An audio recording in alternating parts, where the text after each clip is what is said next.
Okay, thanks, Melanie. Okay. Yeah, thank you. Okay. Okay, so nice, small, intimate gathering. So let's treat this more as a seminar and discussion because I'll show things that are complications. I think today has proven that the ICam system photogrammetry is not the cause of the misfits or the mistakes or the fractures. What I think is most critical is the lack of dental training on new graduates relative to dentures. Where do you put the teeth? Now, the people that I've lectured previously, extremely talented, and they're pretty much all in the digital world. My particular set of surgeons that I've worked with were not nearly that experienced. And so I had to do things a little bit in the analog world prior to getting into the digital world. So that's going to be my basis. If this will, yeah, there we go. So per Melanie and I and my discussion, what we decided or came up with was just a tiny brief review of full arch restorations, and then the fit, okay, as Horst talks about trueness and precision. And the literature from the 90s was basically crude compared to the way we can measure things now. And it's critical, I think, for people in the audience to realize from whence we have come. And we started with castings that, for most people in the audience, it's just an anomaly to think that we were making full arch castings and sectioning and soldering and still coming up with things that were not completely accurate. And then we went into CAD-CAM, which is basically the state of the art now. Then I'll go into some complications, and I've divided it into biologic and mechanical, and then short-term and long-term. And as people have talked about before in the previous lectures, errors that occur right away are very simple to fix. Errors that, or problems, complications that occur at 5 and 10 years, it becomes much more problematic. Number one, we have to reverse engineer the reason as to why it failed or what caused the failure and that becomes much more problematic. And then we need to talk about the costs associated with that. And that led me into the next section about the costs of full arch restorations, the clinical overhead, as well as the laboratory costs, which have been gone over extremely well by Mandibular previously. And then the return on the investment. How long does it take for us to capture or recapture the money that we have invested in photogrammetry? And then costs of the remakes, which Melanie just mentioned. And then I don't like to practice not to win. I don't like to practice relative to avoiding malpractice. I want to do what's best and to the best of my ability. And so I'll go into that a little bit. So just briefly to review, what is osseointegration? One of the first papers that Branemark published was in '77, and he reported a direct bond, in quotes, between living cells and the surface of a load-carrying implant. So this is a schematic from his first textbook about the process of osseointegration. This is a human osteoblast supposedly crawling over the grooves of a titanium, commercially pure, grade 3, I believe, implant. And then this is a photomicrograph of a cross-section of ordered living bone up against, at the light microscopic level, a surface of a load-carrying implant. Interestingly enough, maxillary restorations have always had a lower cumulative survival rate than mandibular ones. And this was an incredible number, 85% in the maxilla. But the interesting one of the interesting caveats is the maxilla always was treatment planned for fixed restorations. And if implants failed, then it went down to removable restorations, whether or not it was indicated to be removable or fixed. So the maxillary implant survival rate was lower because I believe it wasn't treatment planned per se for fixed cases, because number one, we didn't have cone beams, and the bone was softer and it resorbs in a different pattern than the mandible, and it's got anatomic limitations that the mandible doesn't have. The mandibular CSRs were 95%. Much different anatomy, much more present, much larger amounts of cortical bone, etc. And one of the wrinkles that we now know is that patients were told not to wear the dentures for the first 2 weeks. And obviously they come with a chief complaint that their dentures don't fit. And here during the entire healing process, they have to struggle with immediate or conventional complete dentures. And then it also required 2 surgeries. So it's a gold standard operation. It still is successful. It's just in today's society, with the immediacy of instant gratification, the traditional gold standard is probably not as popular as it used to be.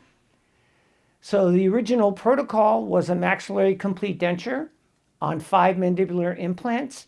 Typically, they were placed pretty straight with a minimal AP spread, because 5 implants were forced to be placed between the mental foramina. And the cantilevered segments were arbitrary. Originally, the protocol called for 15 to 20 millimeter cantilevers in the mandible and a little bit less in the maxilla. And the problem with long cantilevers with a short AP spread is that there were lots of problems with that, and I'll show them later on in the talk. So these would be laboratory images of the original, my original maxillary hybrids, which we tended to make as the inverse of the mandible. We now know, or we even knew then, that having a gap like that between the intaglio surface of the restoration and the soft tissues is problematic for phonetics as well as aesthetics, depending on the patient's lip line and smile exposure. But this is where we were in the 1980s. That, yep, we can do it in the mandible, we can do it in the maxilla, and the maxilla is just the inverse of the mandible. But there were problems when we made an adaptation to eliminate that gap by making a flange. Okay, that was deductive reasoning on our part, not appreciating fully the concavities that were associated with this type of restoration and the resultant accumulations of hard and soft deposits, hard and soft plaque and calculus. So much so that this kind of a flange resulted in an inability to clean the implants, and ultimately was probably inherently involved in the loss of those 2 implants. So this is a combination of mechanical, in terms of prosthetic design, and biologic, the accumulation of plaque and other debris around the peri-implant soft tissues.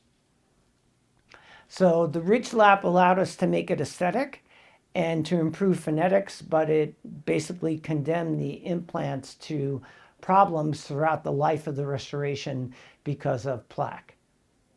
So now we jump to 2010, and this comes courtesy of one of my former residents in the back row, Kent Howell.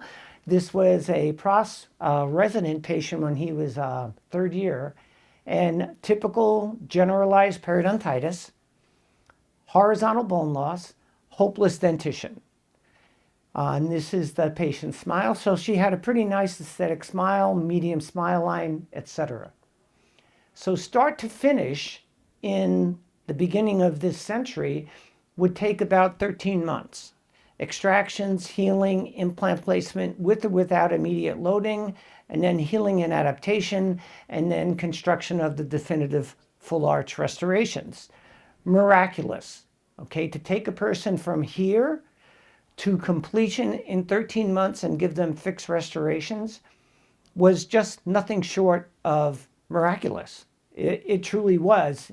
And one of the things that I tried to impress upon my staff when this became commonplace is to step back and think of what we're doing compared to making complete dentures for a patient like that. They never functioned anywhere close to people with fixed restorations. And so in this particular case, 8 implants were placed in the maxilla, 5 in the mandible, and we ended up with a beautiful restoration in both arches.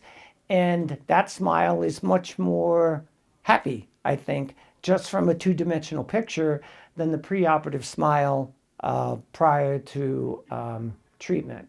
So, and as far as we know, that is still going strong without any implant loss. So now we'll go to 2020-ish or so, and this is a patient of mine that is wearing a maxillary PMMA prototype, and it becomes a living wax try-in. Okay, so they actually can take this home, and this was an immediate load case, and the patient can vote on the vertical dimension of occlusion, the vertical dimension of rest, the aesthetics, how much teeth are exposed, whether or not there's gingiva exposed while smiling. And in this particular case, what was important was the midline of the restoration is slightly off from the facial midline. So it was given as an option to Jason that we can move that midline over to his left and get the symmetrically shaped teeth for all but the right posterior restoration, like in the lateral or cuspid area. And then it becomes his choice. Does he want the midline centered and a slight asymmetry in terms of the wideness of the teeth on the right side? Or does he want symmetrically shaped teeth across the entire anterior segment and with the midline off? And he chose to have the midline off. But this is much more, it's a much better try-in than the conventional wax try-in that we used to do before we digitized the pathway. So this is redundant to an audience such as this in terms of how we went about making the restorations both on the provisional as well as the definitive restorations. And here are the final images, and this is from Precision Dental Arts in Idaho. And we have monolithic zirconia. We have a flat convex flat surface on the intaglio surface of the maxillary restoration, because we've learned our lesson relative to concavities and peri-implant mucositis or peri-implant titus. So we have seen oodles of examples today, just in this series of lectures, that this becomes the standard of care, or one of the standards of care. And then here is Jason smiling. The midline off is a little bit more pronounced on this, but we have a symmetrically shaped restoration against the mandibular natural dentition, and he was extremely happy with that. And this has been going strong for 6 years or so. Okay, so let's go to the literature and see about accuracy of fit, okay, and accuracy or trueness or precision. We want to make sure that these fit as much as they humanly can be made. And it's still going to be significantly off, especially in the beginning of our clinical experience.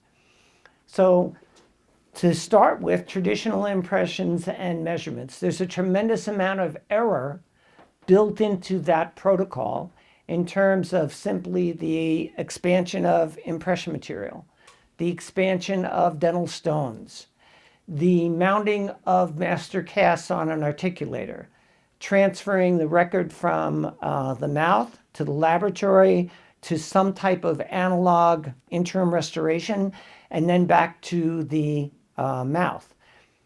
Occlusal adjustments were extremely common, unlike what Manvier was talking about, where he doesn't even have people need to pick up a handpiece. So what did we have to do to get what we considered to be accurately fitting frameworks? okay, make some type of impression, and there are many different ways of doing this. Splinting it in the mouth, okay, which has got pluses and minuses, and then coating that with resin.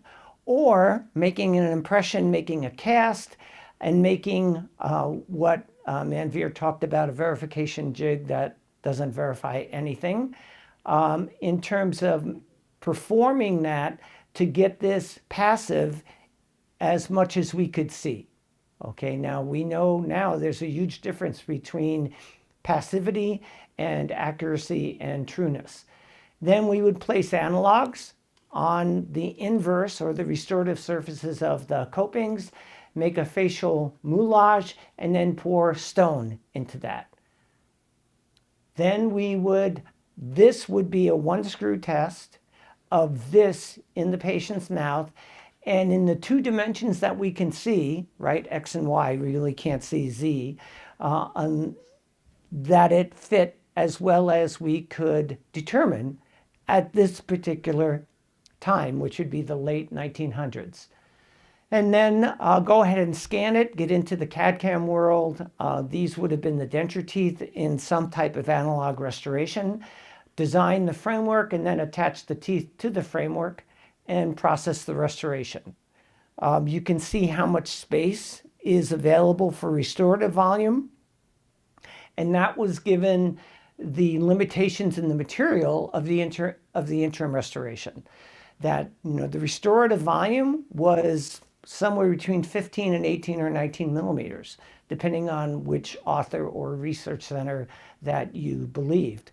We no longer have to do that, right? We only have to go to the range of 10-ish, which is about the length of the teeth. So this is a tremendous amount of work, a tremendous amount of appointments, but this is what we had to do. This is the only way that we could think we had an accurately fitting restoration at the end. So this is a 99 publication by Yempt at the Branemark Clinic. And I'm not going to bore you with the methodology, but it was as good as we could probably do given the year that it was done.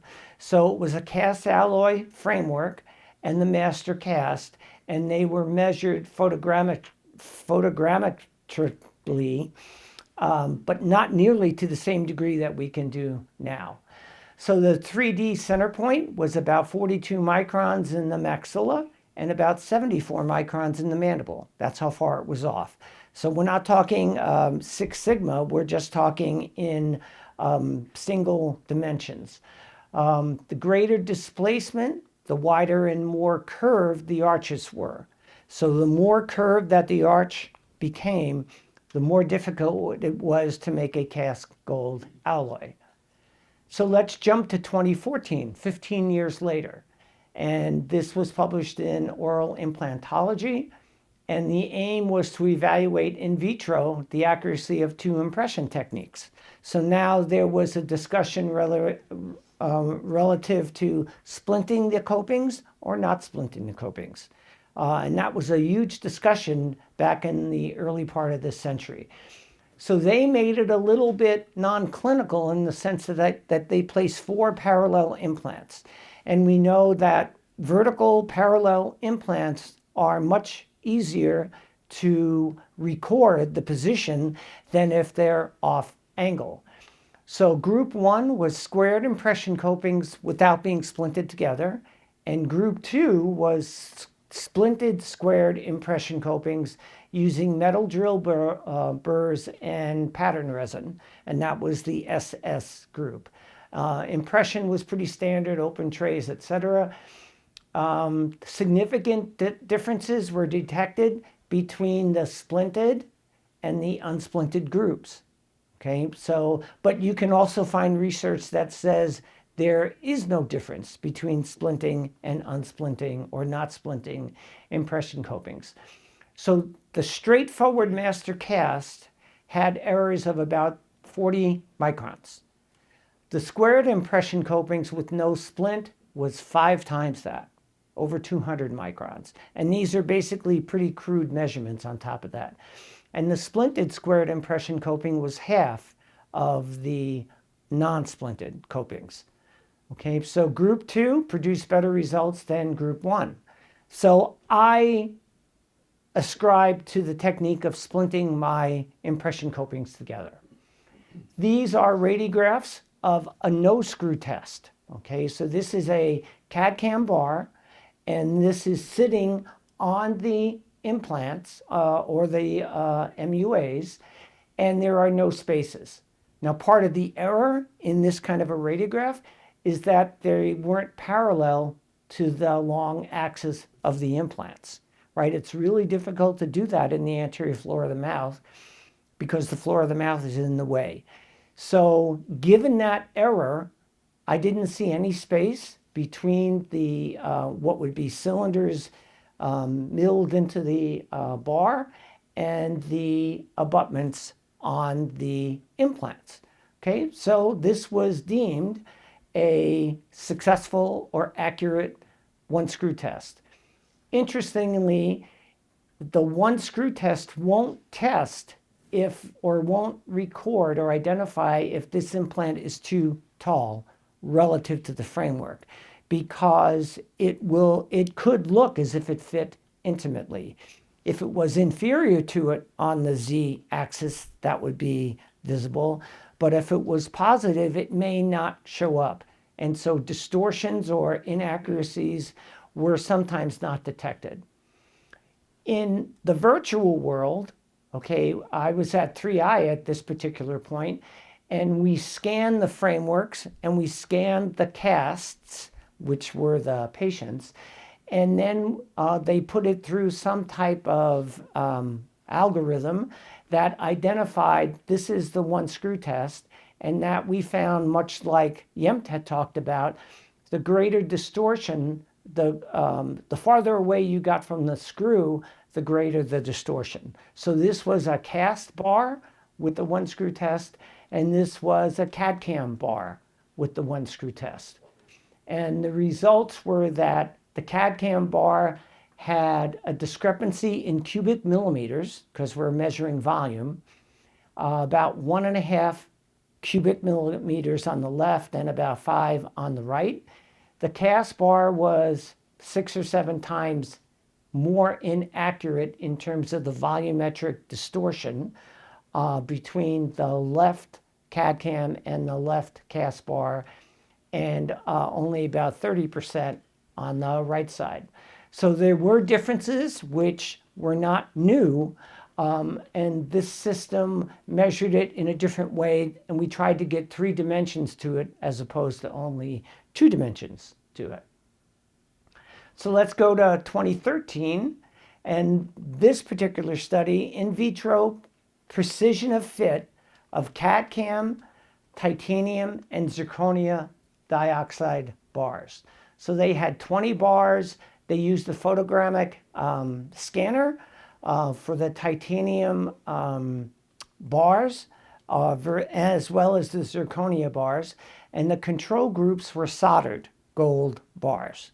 Okay, and the results that they found in this study was that the vertical micrographs were not significantly different between titanium, the photogrammetry measurements, versus the laser that was made on the other sides.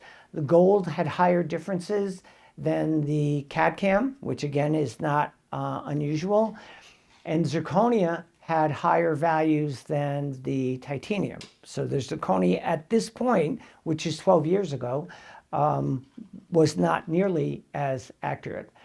So the titanium showed high precision of fit using both photogrammetric and laser scanners. And in comparison, the ZR bars, the errors, the misfit, were statistically higher. Okay, so again, this is just setting the foundation, the base of the pyramid. So let's look at complications. Okay, so these 7 implants were placed by one of my surgeons, and we immediately loaded the anterior, and we did not load the posterior ones. We were concerned, I was concerned about mandibular flexure and being able to do a pickup with acrylic resin on such a widely dispersed set of implants. So we decided not to load the posterior implants. And this is what it would look like, probably a month after the surgery. And there is a healing abutment for the right implant, and that's the healing abutment for the left. So they weren't connected. This is at 2 years, at the 2-year radiographic follow-up. So I did make a CAD/CAM framework from number 18 or so to number 30. One piece all the way from the left to the right. At 3 years, this is the amount of bone loss, and this was becoming symptomatic. Just that nagging discomfort, like this left side just does not feel anything close to what my right side. It wasn't passive. And then the last one at 4 years, there's basically no bone around that implant. And so I unscrewed the restoration, we took out that implant, and I cut off the cantilever. So now I think, why did that occur? Could be any number of reasons, but highest on the list is probably mandibular flexure, had something to do with this, potentially, and or inaccuracy from the impression to the cast to the, I think this was made with a tactile scanner. This was before laser scanning came into play. But the bottom line is that that implant failed. And it was not catastrophic to the point because the patient always had a fixed restoration and maintained a pretty high level of masticatory function in spite of losing 1 out of the 7 implants. So here is more mechanical and cognitive in my mind, okay? So this lady might have been diagnosed with titanium insufficiency and got a ton of implants, okay? But the surgeon in this case had no restorative input. He only looked at the surgical volume. No regard to design of the prosthesis, whether or not you could get away with Pontics. Why did you have to put so many implants in, especially up here? And there was no restorative volume, right? So plenty of surgical volume for implant placement, maybe, but people come for teeth, right? They don't come, hey, I need some more, I need titanium implants. So this was a difficult situation made worse by the fact that all of the implants were successful, right? That's Murphy's Law. All implants placed in the wrong spot heal 100% of the time. Okay, so this person actually needed an ortho and an orthognathic workup, right? To get anywhere close, and some of the implants had to be removed. They just were not in the right spot. So I consider that to be mechanical and cognitive. Poor treatment planning or no treatment planning, and then lack of restorative space. Here we have one where the surgeon placed implants with the conical connection. So this is going to be more of a short-term problem, pretty easy fix. The laboratory unfortunately made abutments with a trilobe connection. Well, that connection's not going to go into conical connected implants. So unfortunately, I didn't appreciate that. And when I removed the provisional, I was a little bit lazy, or a lot lazy, and it didn't come off easily, so I cut it off, right? So this guy's going to leave. I have to make a whole brand new 4-unit provisional restoration with a ton of egg on my face because I couldn't use, they were beautiful, but I couldn't use them. And then finally, the lab remade with the correct abutments, and the prosthesis went to place, and the patient was happy, and he tended to forget, and he had to drive 2 hours to see me one way. So the issues here ended up costing me time and money in terms of overhead. I lost my Golden Glow reputation with this particular patient because he left and he knew it was a mistake, right? It was just, an error. I don't know how the laboratory interpreted the scan bodies and had a different connection on it. And so it costs big money, both financially as well as emotionally. And this is a long-term problem. This wasn't one of mine, thank God. This is never going to work, right? Look at the cantilever on a molar without a tooth behind it. This patient came in monthly, or sometimes weekly, with screw loosening, right? So the simplest thing that I could offer would be to cut off the cantilever and make that into a premolar, and make sure that there weren't any parafunctional habits, or to compensate for parafunctional habits. So then the question becomes to new grads, or to residents, or to even experienced dentists. And it's an interesting answer if you ask people in like a CE course, what are we selling? Are we selling titanium, zirconia, acrylic resin, screws? What are we doing? And I think what we're selling is our care, skill, and judgment. It's an intangible thing that people are coming to us because they think or they've heard that we are the place to go.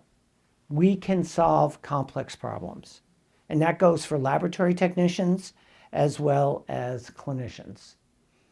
So the treatment goals, in my opinion, we should be looking for excellence, not perfection. Because even as good as the ICam machinery and protocol is, there is still microns of difference. And perfection would be no difference, right? In all three dimensions, no matter how many implants that we placed. So this is Jason preoperatively, okay, with type 4, type 3 periodontitis. And the implants go to place with appropriate treatment planning. And the zirconia restoration is made, whether it's analog or digital or a combination of the two.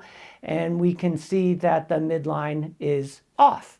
But we've already talked about this, that this is what the patient chose. Just like on the first program with Dr. Joe, that patient wanted a gummy smile, okay? I think it's particularly unattractive, but I wasn't involved. And that's what that patient wanted. And he was spending all that time, money, and effort. And so that's what Dr. Joe gave him, was a gummy smile. So that leads us to the topic of the day, photogrammetry, okay? Before we go digital, we as dentists and lab technicians, we need to know, where do the teeth go? Basic question. And we know this from the denture literature of the 1950s. That's the last century, right? We know how to determine with reasonable approximation where the teeth go. So this is Lynn, okay, and these teeth actually move during the consult. Very distracting, right, to see these centroids going back and forth, like, are they moving? Yeah, they're moving. And her complaint was, if you're going to talk a denture to me, I'm done, okay? She wanted, needed, whatever you want to call it, a fixed restoration in both jaws. And she had severe periodontal disease. We know for sure that's not the aesthetics that she wants, right? Way too toothy, and in addition, the teeth are moving back and forth. So how do we do that? We know, well, now with a lot of the experience in this room, you can do this digitally. I'm an old guy, and I know that you can manipulate these images digitally, but I need to see it. I mean, I need to touch it. That's who I am. But in this case, we can't do a try-in, right? Because the teeth are in the way. And if we're going with extraction, immediate implant placement, and a restoration on the same day in this time frame, we have to guess where the teeth go. And how do we do that? That's in the literature too. We know females show more teeth than males do. We know older people show more lower teeth than upper teeth. And we know younger females may show some gingiva much more likely than younger males, right? We already know that from the literature. So where do they go? So this is just two-dimensional, me trying to do it in 2 dimensions with imaging. This is about where I'm going to make my measurement. That's about where the maxillary incisors are going to be, and this would be up close. So those numbers are transferred to the laboratory, right? We arbitrarily increase the VDO, arbitrary, and then we make marks for the lab technician where the new incisors are going to go. And then we reverse engineer it to get enough restorative volume for the restoration. So this is an occlusal of the maxillary cast. This is after the tooth reduction. This is our setup in the analog world. Now a lot of people can do this digitally, but I think it's really important to go over this because I know at Marquette, there is virtually no denture curriculum, okay? And All on X is all about dentures. Where do the teeth go? Or a lot about dentures. So it's dentures with screws. So this can now all be done in the analog world. I appreciate that. But this was dated in 2011 or so. So that was the combination of the two protocols. And then these are the two restorations in place about a week post-operative. She ended up with a hemangioma on the right side of her lip. And this is, like I said, 1 week post-op. And maybe still a little bit too toothy, but she has an asymmetric lip that's going to resolve a little bit. So if this were to be done today, that would have been prototypes in PMMA, and then we may have changed it, right? After she healed and adapted, we could then change it. Whereas in this case, in the more analog world, we might go ahead and subtract this when we're making the definitive restoration and say, okay, let's decrease the VDO by moving the upper teeth up 2 millimeters or whatever, and then do a try-in. Okay, so that is, in my opinion, one of the critical steps in this all on X protocol is we have to know where the teeth go. And a lot of new grads don't get a good experience with identifying that. Okay, so ICam is the industry's only true photogrammetry and the only system that offers 24-hour support, hot swap protection, and Melanie told me that if you drop your machine, they will get you a new machine. Radio-opaque titanium scan bodies, it's calibrated every time. Prior to using it on a patient, it's calibrated every single time. Made in Switzerland with rigorous quality standards. And it's the only system whose professed goal is to eliminate failures. I mean, think of where that bar is. To eliminate failures. Wow. So even like Dr. Joe talked about, he had 18 some issues out of 250 restorations. Okay, that's about 7%. Cut that to zero, cut it in half, and we would all be extremely happy campers. So let's compare analog, which is a dying art, and ICam. So we know we have to go through multiple steps to get a definitive final impression, okay? And we know there are errors in each one of these steps. And iMetric has calculated that it's up to about 30 steps over 5 appointments to get to the interim fixed restoration. Whereas ICam, okay, 2 procedures, 3 steps each, about 5 minutes in terms of how long does it take to put the scan bodies on it and scan, okay? So even if the accuracy was equal between this guy and this guy, which it's not, this is far superior, the analog workflow is time-consuming, exacting, and extremely technique-sensitive. If we look at it in a graph, okay, there's about a 50% time savings if we use ICam's workflow compared to a traditional workflow. Not to say that this doesn't work, but if we do this, then we have the option of decreasing the fee for more patient acceptance or increasing your profit, or somewhere in between.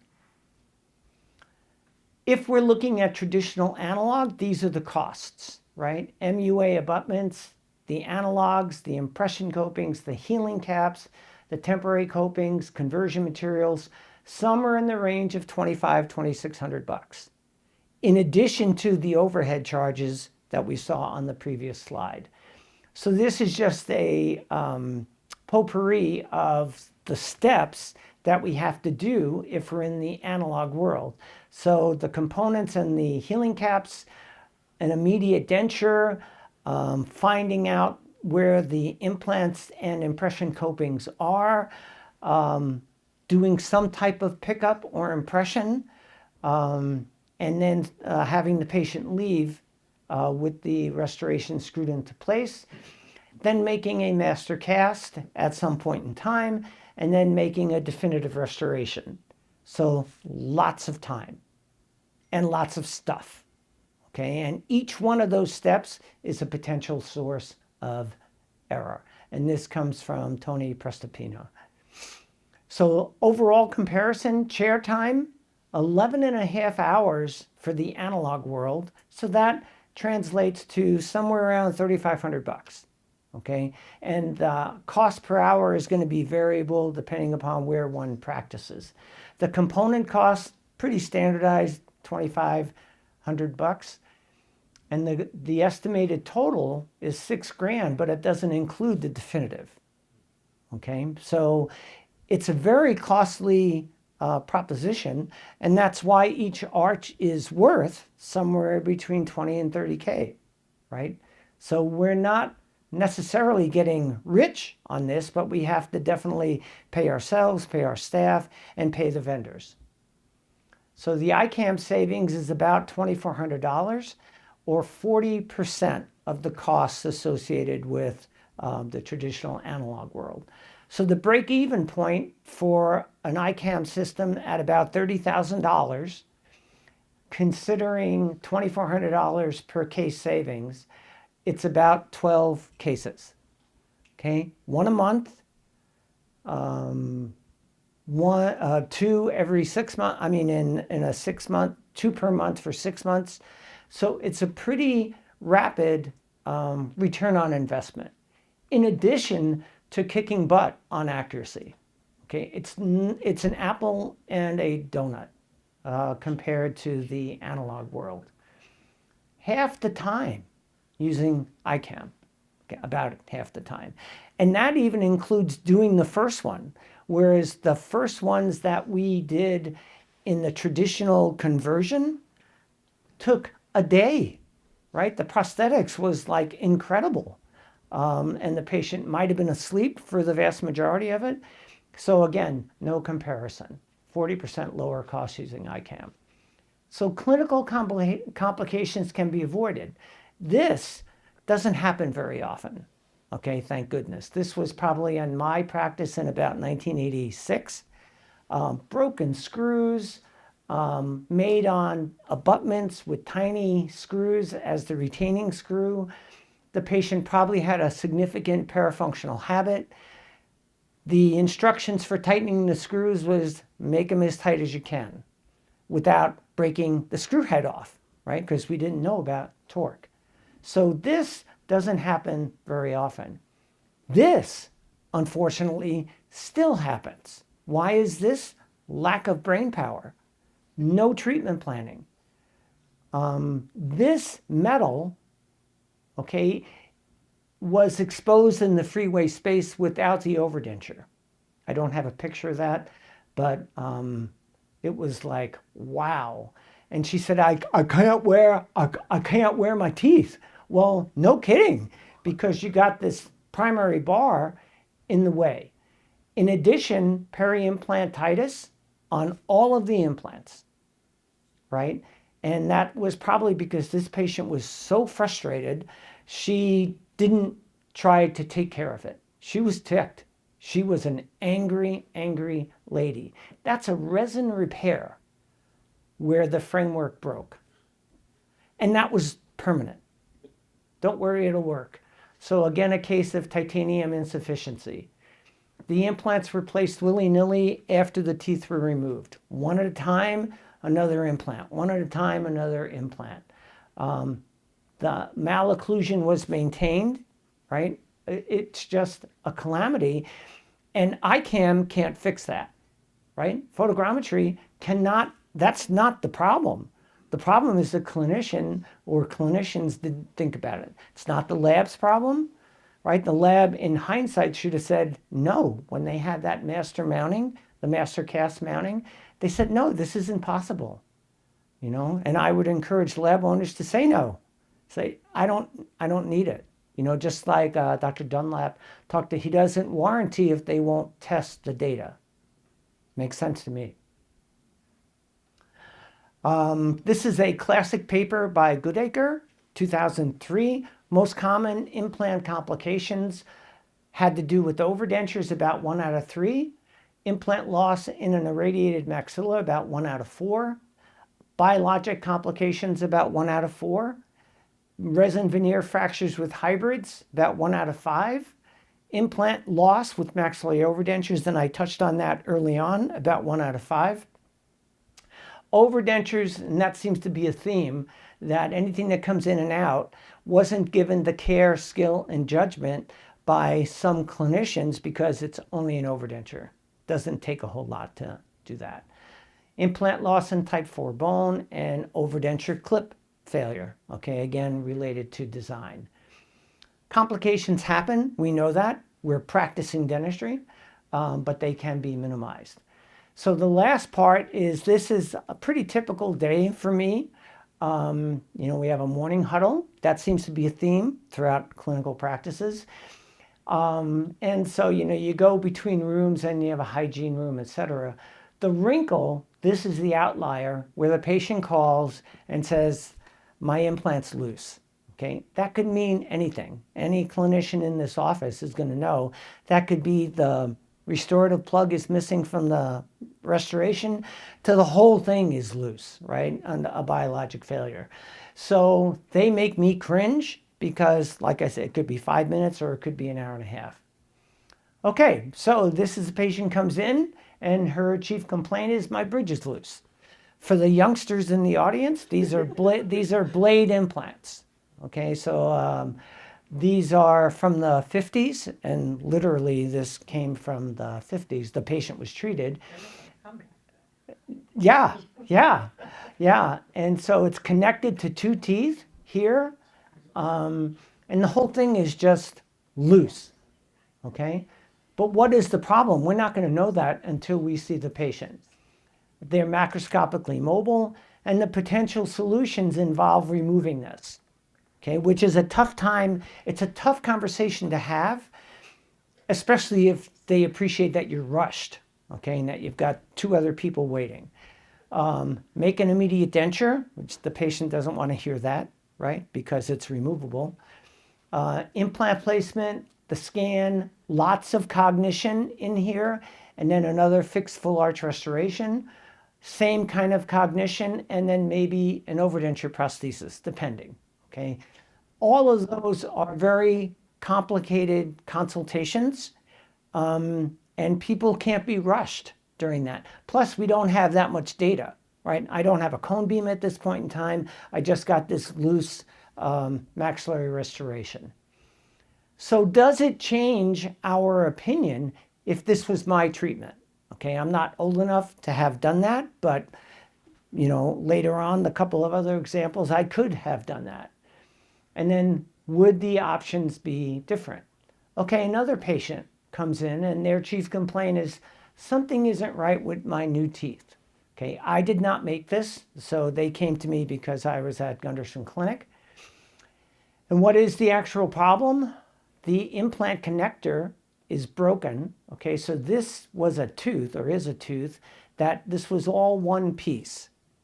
Okay, so we now know, or at least I think, you shouldn't connect implants to teeth. But that was an option years gone by, especially if you couldn't put the right number of implants in. So what are the options? Again, in terms of, you have to reevaluate the whole thing. That's a full workup. Okay, so the fact that it was broken here wasn't an aesthetic emergency.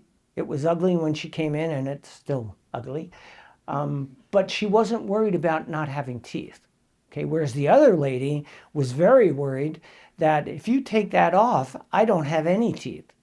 Okay, so that's a whole different story. Go ahead and make the assessment, the cone beam, the whole thing. That's a full workup. And then go through and potentially treatment plan a full arch restoration or splint the remaining implants if that's even possible. Make a framework and something removable. But the difference between this and in the 70s and 80s is the overdenture option is a considered option. It's not the default. It's not because everything is breaking down. What if this was mine? I would be embarrassed. Okay, I know I would be embarrassed. And then when was it placed? Who placed it? And then does this impact decision making? Here we have another thing. The patient comes in with this in her hand. Something fell out of my mouth. Okay, so it unscrewed on this one. This was cemented to a coping, and this was screwed into an implant. An extremely complex overdenture framework. Okay, and that's the problem. So it's an avulsa overdenture bar. Potential solution is a full workup. So put out the fire, right? Like if there are sharp edges or put a healing abutment on, whatever you have to do to take care of the patient's chief complaint, and then work the patient up from the get-go. And then this came from Gary Morris, and this patient's chief complaint is everything seems to be chipping. What's up? Okay, this patient came to his practice. He didn't make that.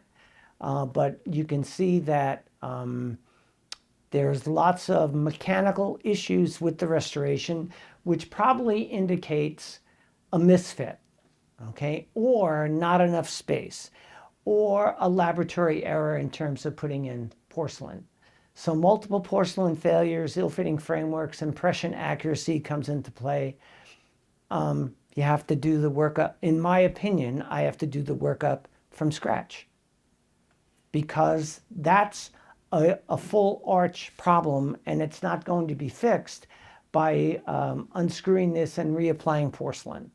I hope no one in this room would do that. Okay, now these frameworks unfortunately are mine. Okay, and I can assure you that that bar did not look like that when I put it in 6 months previous.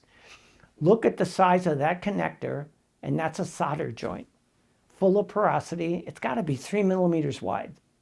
So what had and there's porosity all over the place. And then it fractured here on another big rigid connector, and the screw is in that particular abutment. What had happened was the laboratory flowed low fusing solder over the whole bar, polished it, it sparkled, but it was faulty. So I don't think this was from a misfit from my impression, although given the date that it was done, it probably didn't fit anything close to what we fit now with photogrammetry. But I think this was mechanical and iatrogenic on the laboratory's part. Here I have 2 implants in the maxilla. You can see how old it is because that's a slotted screw. I wouldn't ever do 2 implant supported bar overdenture in the maxilla. I think the rule of thumb is 4. And then looking at the cross section, look how small that bar is, especially given the span. Okay, so this has to be redone. There's just no question. And then it becomes a question of, if this was made 10 or 12 years ago, I think legitimately it was made according to the knowledge that we had. And it's not fair to compare something in 1990 to 2026.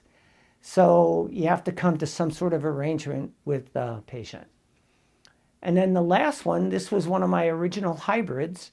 And we talked about the straight line for the 5 mandibular implants, no AP spread. And Branemark would talk about arbitrarily cantilevering 15 to 20 millimeters in the mandible. Just arbitrary. We didn't know anything about AP spread. And this broke right through the cylinder against the denture. Now, in reality, I would think, wow, that really can't happen. And yet it does, or it did, because you can't mess with Mother Nature. Then finally, the cost. We've talked a lot about the financial cost. We know all of these steps and all of these appointments, and the overhead goes merrily on its way, and we have to buy new components, et cetera. So we know it's going to cost somewhere in the range of $6,000 if you're going to redo it in the analog world. And we also know it would be about half that if we do it in the digital world with photogrammetry. We know this is the analog world, okay, and we have to buy all that stuff again. And again, somewhere in the range of $2,500, which doesn't include the interim denture, okay? So you have to add that to it as well. That turns into money, okay? So we all are extremely aware of that. Reputational is much more abstract, okay? Much, much more abstract. Redoing treatment carries a high cost to a dentist's reputation, often outweighing the direct financial costs of the procedure itself. Okay? And I think we know that. Dissatisfied consumers will tell 10 patients, I think, if they've had a bad experience, whereas happy consumers will tell 1 or 2. So it's like a factor of 5, at least 5, that people will talk about it over the fence post, over a beer. Yeah, my aunt had one of those things, they don't work. Okay, that's a lot to undo. Loss of trust and patient loyalty, that's an abstract, right? Redoing work often breaks the patient-dentist relationship. Negative online reviews are never good, right? And they only tell one side of the story, right? They don't tell if the patient never brushed their teeth. They don't tell if they never came back for hygiene. They don't tell if they didn't wear the splint, if they were a parafunctional habit. And that's just the nature of the beast, that's tough to combat. It also gives a perception of incompetence. If people have to do stuff over, that's not a good thing, right? Especially these people are awake. That just reeks that we don't know what we're doing. And then obviously financial and time loss, both to us and the patient, right? They don't have time to waste. And then if things don't go well on a long-term basis, you know, it goes to the board or it goes to an attorney. Okay, and this is where I don't like to practice not to lose. I like to practice to win, to do everything that we can do from A to Z. The awards vary depending upon the injury. Commonly range, this is from Google, 50 to 300,000 for what they consider to be a standard case. Though they can easily exceed $1 million, say, if the nerve is cut. Significant lasting injuries such as nerve damage and major infection or fatal errors drive higher settlements and jury verdicts. So again, according to Google, in 2024, the average settlement was between 50 and 200K. Again, that's a huge spectrum. Many cases in the same paragraph settled in the $200,000 to $300,000 range. And then high value cases often exceeded $1 million. What that does to our reputation is incredible, incredibly negative. So there was a $500,000 jury verdict awarded specifically for pain and suffering following a botched complex procedures, which All on X is definitely in that category. And my philosophy is if a clinician doesn't know how to set teeth, either virtually or in real life, All on 4 or All on X probably shouldn't be one of their tools in their box. So in review, hopefully, we can minimize prosthetic failures, right? And how do we do that? Pretty common sense. Take advantage of evidence-based technologies, right? There's a ton of technology upstairs. Not all of it is evidence-based, as we learned from Dr. Dunlap. Invest in technologies wisely, right? We have a lot of things that are gathering dust. Stay current, which is what you're doing here. Continuing education, which is what you're doing here, and peer-reviewed journals are critical for long-term success so that we don't have to reinvent the wheel. So I thank you for your attention and comments or questions. Wow. Anybody awake out there? Okay, thanks.